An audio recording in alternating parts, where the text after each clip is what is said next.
Murakaza neza hano ku muyoboro wacu hano kuri YouTube. Tugiye gukomeza n'igice cya kane cyacu cy'ikiganiro ku ruhererekane rw'ibiganiro mu gutwita. Igice cya mbere na mbibutse ko twaganiriye ku bintu birindwi umugore ushaka gutwita vuba ashaka gukora. Igice cya kabiri tuganira ku gihembwe cya mbere cyo gutwita. Igice cya gatatu tuganira ku gihembwe cya kabiri cyo gutwita. No munsi tukaba tugiye kuganira ku gihembwe cya gatatu cyo gutwita, aho turi bwibande cyane cyane kuri bimwe mu bintu umugore uri mu gihembwe cya gatatu cyo gutwita ugomba kwitaho kugira ngo ntugende udakoze like na subscribe kuri channel yacu kugira ngo ubashe kujya ukomeza gukurikirana ibiganiro nk'ibi ngibi, kandi ufite igitekerezo cy'ikindi kiganiro twazakugezaho ubutaha wabyandika munsi muri comment nta kibazo. Ese ubundi igihembwe cya gatatu cyo gutwita gitangira ryari? Igihembwe cya gatatu gitangira umaze ibyumweru 29 utwite kugera ku cyumweru cya 40 cyangwa se amezi 3 ya nyuma. Icyo gihe nibwo tuvuga ko umugore ari mu gihembwe cya gatatu cyo gutwita. Ubundi ikintu cya mbere umugore uri mu gihembwe cya gatatu cyo gutwita aba asabwa ni ukuza kwa muganga inshuro nyinshi cyane. Nk'urugero, umugore uri mu gihembwe cya mbere cyangwa icya kabiri cyo gutwita aba asabwa ubundi kuza kwa muganga byibura rimwe mu kwezi. Naho iyo umugore yagejeje mu gihembwe cya gatatu cyo gutwita usabwa kuza kwa muganga buri byumweru bibiri. Bishatse kuvuga ko byibura ugomba kuzaho gakeya kabiri mu kwezi. Ese ni ibihe bintu biba ku mugore uri mu gihembwe cya gatatu cyo gutwita? Icya mbere ni uko inda ye ikomeza kugenda ikura cyane no ku buryo igenda igaragarira buri wese. Nyababyeyi iba yakuze cyane n'umubyibuho ukiyongera. Ibyo byose bari kugenda bigaragaza ko umwana wawe ari kugenda akura neza kandi nawe inda nta kibazo ifite. Ikindi, umugore uri mu gihembwe cya gatatu cyo gutwita umunaniro uri kugenda ukomeza kugenda wiyongera cyane. Icyo uba usabwa nk'umugore uri mu gihembwe cya gatatu cyo gutwita ni uko uba ugomba kuruhuka inshuro nyinshi zitandukanye kugira ngo ubashe kurwanya uwo munaniro. Ikindi gikunda kuba ku mugore uri mu gihembwe cya gatatu cyo gutwita ni uko ukunda gusanga umuvuduko we w'amaraso wagabanutse bitewe n'uko umwana ari kugenda abyiga cyangwa se asunika imiyoboro igarura amaraso mu mutima. Ibi ngibi nta kibazo biba biteye cyane. Niba uri umugore uri mu gihembwe cya gatatu utwita ugapima umuvuduko w'amaraso ugasanga wagabanutse, nta nkeke biba biteye cyane. Keretse iyo bisanzwe bya kabiri ushobora kujya kwa muganga ukareba. Ikindi nanone, abagore bo mu gihembwe cya gatatu bakunda kumva bafite ubushyuhe bwinshi cyane ku mubiri wabo. Ibi ngibi biterwa n'uko umwana nawe ubwe aba afite ubushyuhe, noneho bigendeye ku bintu cyita conduction cyangwa convection, ubushyuhe bw'umwana akajya bwohereza ku mubiri wawe bigatuma nawe ubushyuhe bwawe bwiyongera. Ikindi, abagore bari mu gihembwe cya gatatu bakunda kujya kwihagarika inshuro nyinshi cyane. Ibi ngibi nabyo nta kibazo biba biteye cyane. Icyo uba usabwa ni ukuba niba ugiye ahantu uzi ahantu ubwiherero bwaho buri, kugira ngo niba ushaka kujya kwihagarika ugende ubikore, ariko nta nkeke biteye cyane. Ni ibintu bikunda ku bagore bari mu gihembwe cya gatatu cyo gutwita.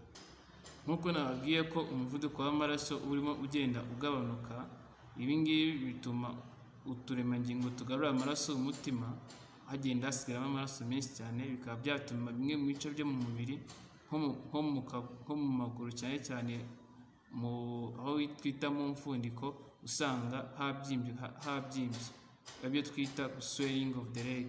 Ibi ngibi nabyo nta nkeke biba biteye cyane. Icyo usabwa ni ukujya kuruhuka. Keretse iyo ubonye byakabije nibwo ushaka kuza kwa muganga tukareba hari ikindi twagufasha. Ikindi ni uko usanga abagore bari mu gihembwe cya gatatu cyo gutwita bakunda kugira icyo twita decreased libido, cyangwa se bakumva batagishaka gukora imibonano mpuzabitsina n'abagabo babo nk'uko byari bisanzwe. Rero niba uri umugabo ufite umugore uri mu gihembwe cya gatatu cyo gutwita ukabona ashaka gukora imibonano mpuzabitsina, menya ko ari ibintu bibaho cyane. Ukumva ko ari ibintu bidasanzwe cyangwa se ari ibintu bikwiriye kugiraho inkeke cyane, ahubwo byubahe. Niba atabishaka ntimubikore, ariko none niba abishaka ntacyo bitwaye gukora impuzabitsina mu gihembwe cya gatatu.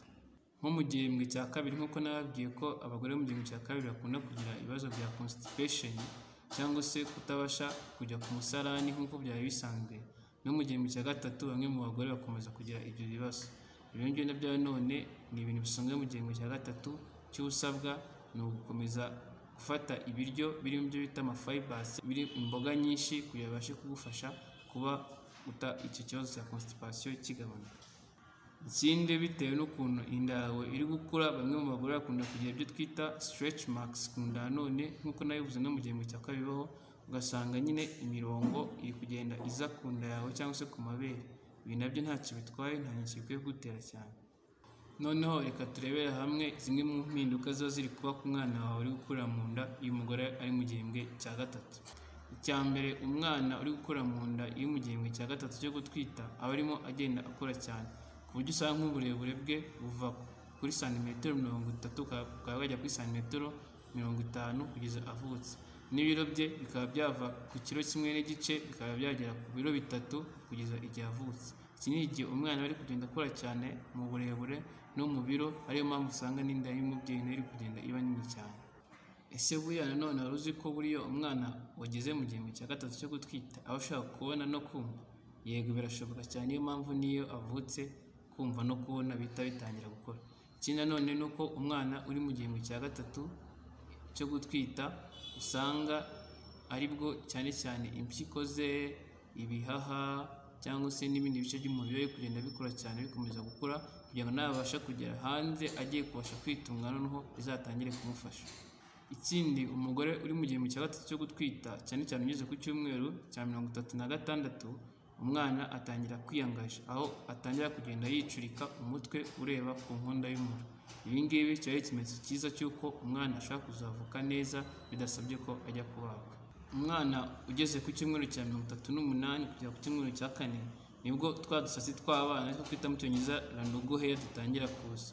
Niyo mpamvu usanga kenshi nk'iyo umwana yavutse mbere atarize icyo gihe usanga nk'utwo dusatsi atadufite. Kuba wagize icyo gihe bikorera ko umwana azavuka afite utwo dusatsi tumeze neza. Kandi ikindi, umwana ageze ku cyumweru cya 38 tuba twizeye neza ko azavuka afite ibihaha byuzuye bikora neza cyane nta kibazo afite. Mu gusoza mu ncamake, igihembwe cya gatatu cyo gutwita ni igihembwe cya nyuma cyo gutwita, aho umugore aba arimo kugenda yiyongera umunaniro kandi ari nako nanone aba ari kugenda yegereza igihe cyo kuzabyara. Rero umugore ugeze mu gihembwe cya gatatu cyo gutwita, ikintu cya mbere yo kwitaho ugomba kujya kwa muganga inshuro nyinshi nk'uko nabibabwiye, byibura 2 mu kwezi, kugira ngo bajye gusuzuma barebe ukuntu inda imeze, barebe uko uhagaze, barebe n'uko umwana ahagaze. Kandi nanone ukomeza kugenda witegura umwana, niba ari uburyo buri financial cyangwa se ushaka amafaranga kugira ngo uzabashe kumugurira ibintu azambara akivuka n'ibindi bintu byose azakenera akivuka. Rero komeza witegure kandi uzirikana kujya kwa muganga inshuro nyinshi. Mwarakoze gukurikirana uruhererekane rw'ibiganiro twaganiye ku gutwita. Mwari muri kumwe na Ufitine Majesty, umunyeshuri umenyereza umwuga w'ubuganga. Nagira ngo none ukomeze gukora like and subscribe kuri channel yacu, uzakomeze gukurikirana ibintu nk'ibi ngibi. Murakoze cyane.